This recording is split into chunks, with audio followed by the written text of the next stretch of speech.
Hello, everyone, and inside today's Locked On Canadians, it is an all draft combine reaction show. I will let you know what I saw at the draft combine here in Buffalo, what I think the Habs are going to do at fifth overall, and are the Habs taking a goalie in this upcoming draft? All that and more inside today's show. You are Locked On Canadiens, your daily podcast on the Montreal Canadiens, part of the Locked On Podcast Network, your team every day.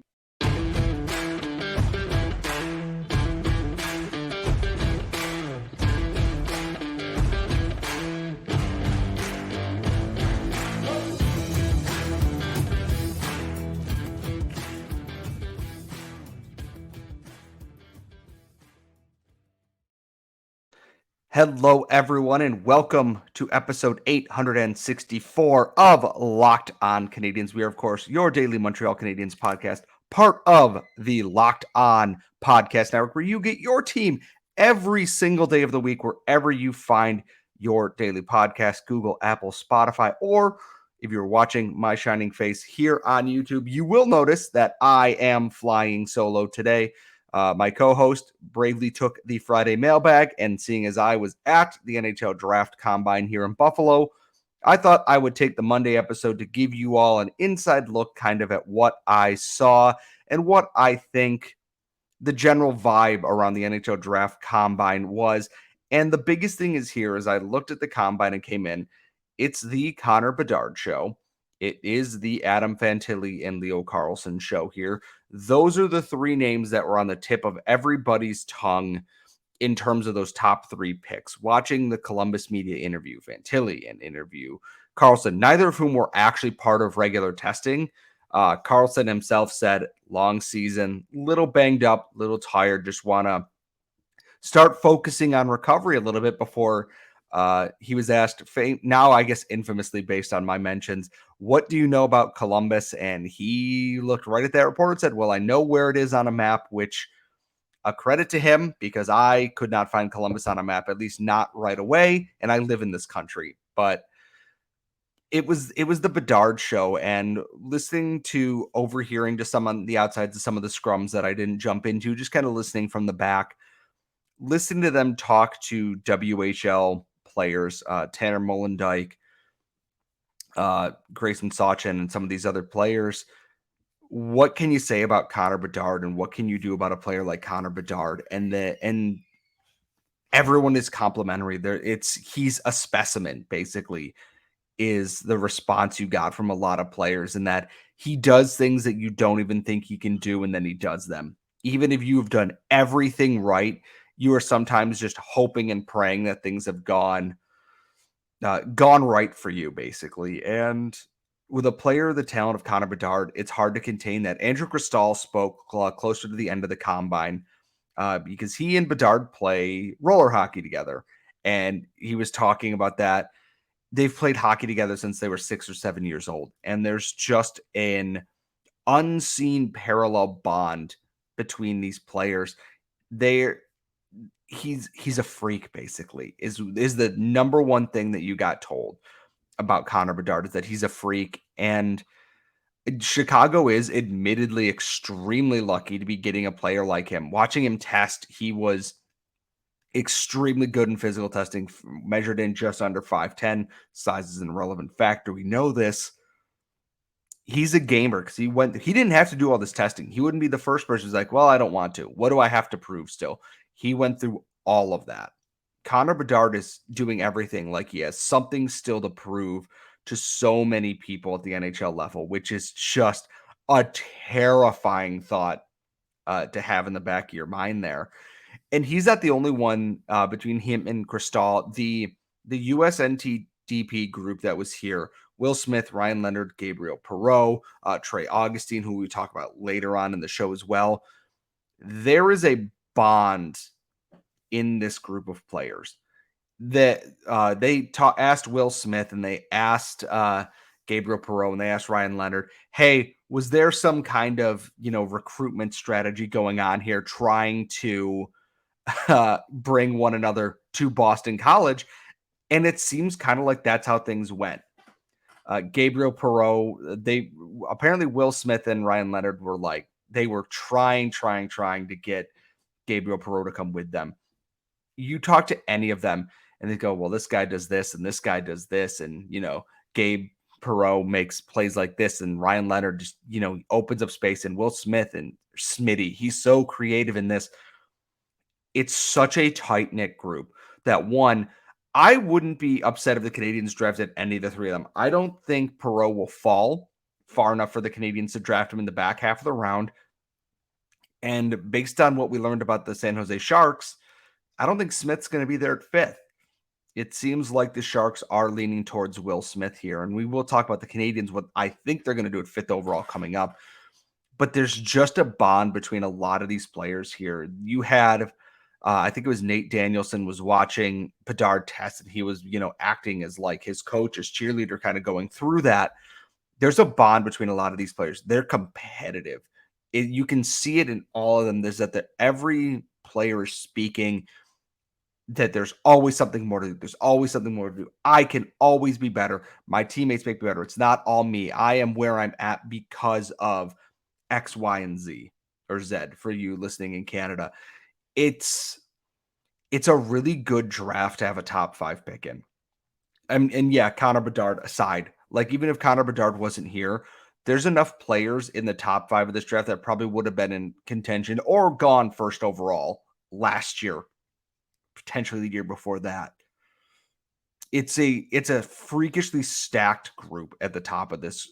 And the thing is, it's chaotic because normally when you look at the NHL draft here, and when I've gone to the Combine, when Buffalo had the first overall pick in the Rasmus Dahlin year, they didn't interview really anyone else outside of like the top 3 guys. Like they had other picks, and they just, they talked to those first overall guys. You look at Columbus and San Jose and other teams. Detroit was interviewing a ton of people. They have a ton of picks in this. Everybody is in contention to go anywhere, basically. Like Bedard and Fantilli will go 1-2. Everything else is on the board. And that breeds a little bit of chaos there, which, you know what, is probably a good thing. Well, it is if you like watching it from the outside. And the Montreal Canadiens are right in the midst of that. Are they going to go Reinbacher? Are they going to take Will Smith? Will they take Mishkov? Are they going to go and maybe take someone that's off board here and figure out what they're going to do? There are so many opportunities in this draft for them, and it's such a good class. There's so much talent that even if they miss on a Will Smith, they're going to find somebody who's going to fill that role for them just as well. We're going to get into what I think they're going to do at fifth overall based on the draft combine and interviews coming up next. But first, today's show is brought to you by our friends at Athletic Greens. I got to tell you, I started taking Athletic Greens because I needed that energy in the morning during the winter and with those early days at work, and it helps my gut health, optimizes my immune system. It has everything I need, and I don't need a million pills for it, because with one scoop of Athletic Greens, you get 75 high-quality vitamins, minerals, whole food source superfoods, probiotics, and adaptogens every day. It's lifestyle friendly, so if you are gluten-free, dairy-free, vegan, anything, Athletic Greens can work for you, and it costs less than $3 a day. Less than that coffee habit or energy drink habit if you're myself. And I got to tell you, with over 7,000 5-star reviews, I can trust this product. And right now, it is time to reclaim your health and arm your immune system with convenient daily nutrition. Just one scoop in a cup of water every day. That's it. Don't need a million different pills or supplements to look out for your health. And to make it even easier, Athletic Greens is going to give you a free 1-year supply of immune-supporting vitamin D and 5 free travel packs with your first purchase. All you have to do is visit athleticgreens.com/NHL network. Again, that is athleticgreens.com/NHL network to take ownership over your health and pick up the ultimate daily nutritional insurance. We are back here at Locked On Canadiens. As always, Daily Montreal Canadiens podcast. Laura will be back later on this week. We are lining up our prospect experts for the coming week here. We got to settle on a date, but we should have Devin St. Louis on the show this week. We are going to try and bring on a specialist from the OHL to tell us a little bit more. Maybe we'll talk Owen Beck. Maybe we'll talk a little bit more about who else from the OHL is out there in the NHL draft upcoming. But the big thing on the forefront of everybody's mind, what are the Montreal Canadiens going to do with the 5th overall pick in the draft. Common thought says, Will Smith. Will Smith should be there 5th overall, and they'll pick Will Smith, and everyone will be happy. Yeah, I like Will Smith. I would be happy with that. Then there's the rumors that David Reinbacher will go 3rd overall, which means Leo Carlsson will fall down, which means Mishkov will fall down, which means. Then there's San Jose is leaning towards Will Smith. Okay. It is becoming increasingly clear we will not know until the picks come in. We know what 1 and 2 will be. I'm pretty sure we know what 3 will be. If Columbus doesn't take Leo Carlsson, I have a lot of questions for Jarmo Kekalainen, to be honest, but I will leave that to Jay over at the Locked On Blue Jackets podcast because he would know better than I would at this point. The biggest thing out of all of this is that it feels chaotic. And for the Canadiens, I've kind of honed in on, if I'm excluding Mishkov for whatever reason, I still think that he should be the pick they make for a number of reasons here. I absolutely think he's the one that they should be picking. But there's 2 that have stuck out this week. If Will Smith is gone, we've seen Ryan Leonard's name a lot, and we've seen David Reinbacher's name a lot. And with David Reinbacher, I don't think he will last long past the Canadiens pick either. Rightly or wrongly, Reinbacher himself says, I don't even expect to be the first defenseman picked. Axel Sandin-Bellica, the Russian guy, Dmitry Simashev, who actually, if the Canadiens wanted to go for Simashev at 5th overall, would be a reach in a lot of ways because the point totals aren't there. But every scout, from McKean's to elite prospects to everybody else, absolutely loves this kid. Can skate like the wind, sets up plays, but his teammates and the team he was playing on in the KHL were not there. I would almost, the Canadiens, rather trade down and draft Simashev if they're intent on a defenseman. If you're not intent on a defenseman and you have no problem drafting someone out of Russia, if you're drafting Mishkov. But the big name that stuck to me was Ryan Leonard. And Ryan Leonard was someone that I didn't think would interest the Canadiens because I thought they were going to pick Will Smith. But I look at, Ryan Leonard's profile here. He's so talented. If I could find his thing here real quick. He's the new age power forward, basically.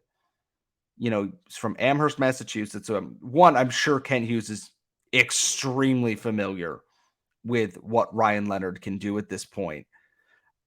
I think this is where I'm kind of leaning because I look at his ranking. Central Scouting, 4th among North American skaters, 9th at Elite Prospects, 10th, Bob McKenzie, 7th at Sportsnet. Some places have him drop down to 25th. I really do think that he is a potential ideal candidate. We talk about floors and ceilings. I think the floor is pretty high for a guy like Ryan Leonard. He put up 94 points with the National Development Team program and 20 points in 17 USHL games with the junior team there, 17 points in 7 games at the under-18 tournament. He's not overly risky. He's not flashy. He doesn't have the sizzle of a Mishkov or a Smith. He doesn't maybe have that same flash there, but he gets to the net. He puts himself in the right areas, and he has the defensive side of it too that I think helps boost his profile a little bit. And if I'm Kent Hughes, I'm looking at this and going, maybe this is the right option because I look at this compared to David Reinbacher, who is a good player. And we've said it on this show a lot. I do not dislike David Reinbacher as a player. I was talking to Russ from Locked On Flyers and Elite Prospects about it. We both came to the same conclusion that Reinbacher is a good player. Could probably be a solid second pairing defenseman at the NHL level if he continues to develop. The issue is that at 5th overall, is that what you want? Or do you want to take that next generation power forward? And I don't mean like Michael McCarron power forward. I think that there's a lot more nuance to the game of Ryan Leonard than there is. There's a very good skater. He knows how to make space. He knows how to get to the net. And he loves the physical side of it, but he doesn't make that his entire personality on the ice. He even said himself that, once he got into contact leagues, he found how much he enjoyed that. He's not overly big either. He's not even 6 feet tall, but he plays with that edge that I think you really, really want. And he's going to be with that group next year with Perot and with Smith at Boston College. He's going to be in a really good spot going into next season. And I'm starting to think that this is the route Kent Hughes is going to go. And I think right down to it is they're going to pick a guy with a higher floor and maybe not as high of a ceiling at this point. And I know everyone's going to see that and go, oh my God, that's terrible. It's tough because I agree with the thought that swing for the fences here. And they kind of did last year. Maybe Slavkovsky's ceiling is not as high as someone like a Logan Cooley or maybe even Shane Wright. We don't know.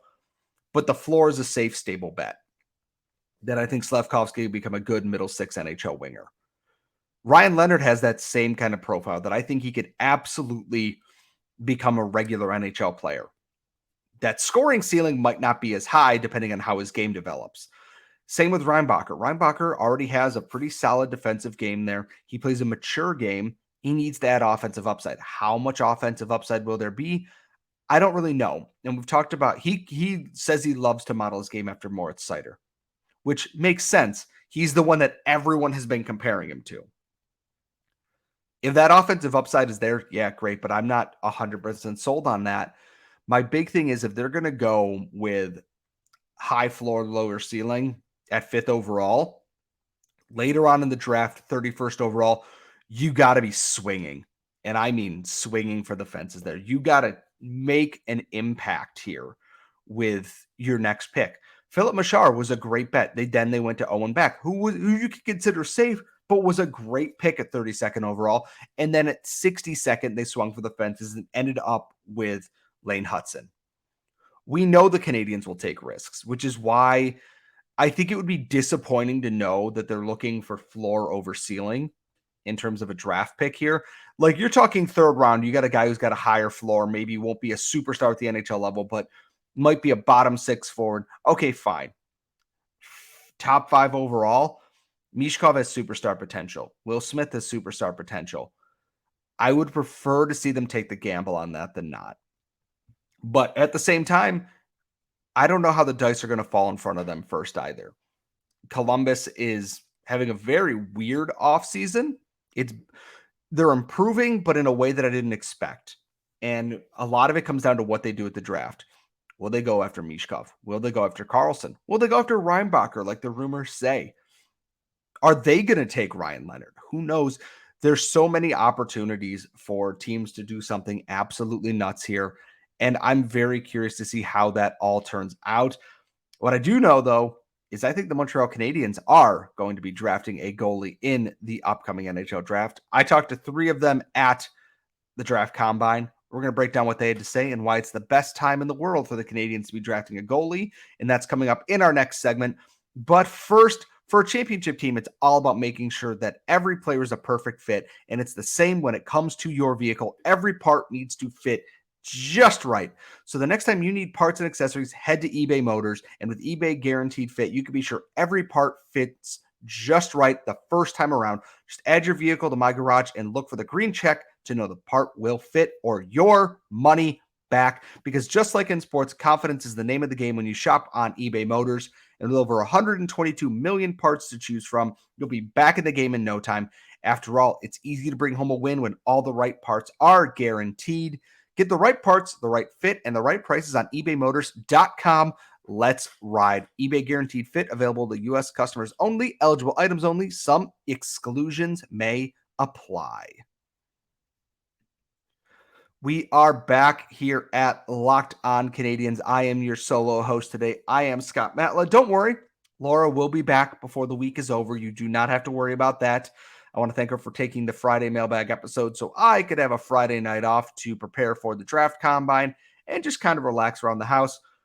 We got to wrap the show here in a couple of minutes, but first, we've talked a lot about goalies on this show because we've talked about the Carter Hart interest. We've talked about what are they going to do with Samuel Montembeault? What are they going to do with Jake Allen? And if you see it in the background, I am currently pulling up the Twitter to make sure that nobody has decided to make trades while I'm recording this episode right now. The Canadiens are drafting a goalie in this draft.